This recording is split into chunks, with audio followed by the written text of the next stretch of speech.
right, so today we're gonna talk about vertical pushing, what it is, how we implement it within a THP program, and most importantly, what's in it for you. Now, vertical pushing refers to any exercise where you're pressing load above your head. Now, the ability to go overhead is extremely important within sport, such as a volleyball overhand serve, or within your life. Think about picking your kids up in the air. Now, to safely access that overhead shoulder positioning, you've got to have two prerequisites in place. One, you've got to have adequate shoulder mobility to access that overhead position. And two, you've got to have good stability in the shoulder joint and have the ability for the shoulder blades to go down and back to really lock that mobility into place. Now, because we know initially not everyone has the ability to vertically press safely and efficiently, here at THP, we implement various positions of the vertical press, starting from the ground and working our way up to standing position. All right, so here we have Dalton. He's gonna help us demonstrate a supine dying bug.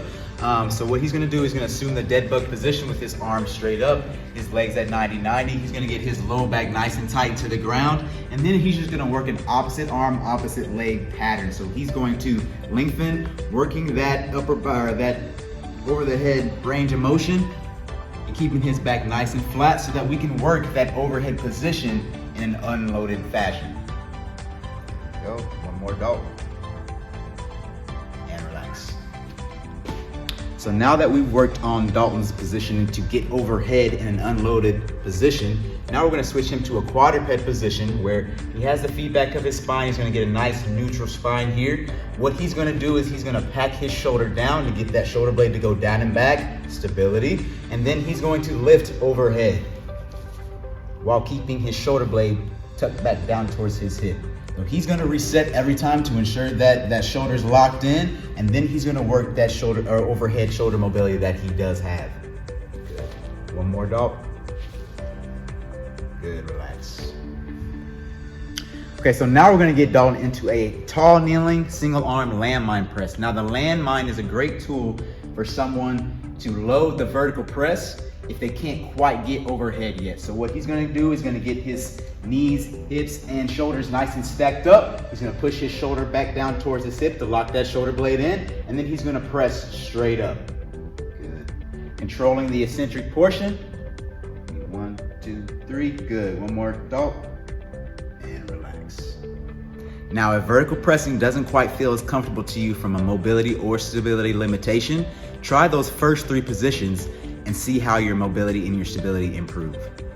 Okay, so now we're at our highest level of function on our feet, and Dalton is gonna get into a standing dumbbell alternating press. Now, where everything comes together, he's gotta have his hips set, his core nice and locked in. Think about reaching up to get something off the top shelf. Your core has to be locked in once you're going overhead. So he's gonna press up one at a time, still keeping that vertical compression and making sure that shoulder's nice and locked in as he presses overhead. Go one more on that side, Dalton. Now, one of the common compensations that we may see is as someone starts to press overhead, they get this shoulder in the ear type deal. So what we're gonna cue down is to push that shoulder down towards the hip, really pack that shoulder as you press up. Another compensation you may see as someone presses up, they lose that core stability, that midline. So what you're gonna cue them to do is push their ribs down towards the ground and really keep that core nice and engaged. And another thing, I'll turn to the side here, is someone that might not have quite a good mobility to go straight overhead. You'll see them pressing kind of out in front. A good cue for them to hear is to stick that head through the window, and that improves that pattern quite a bit.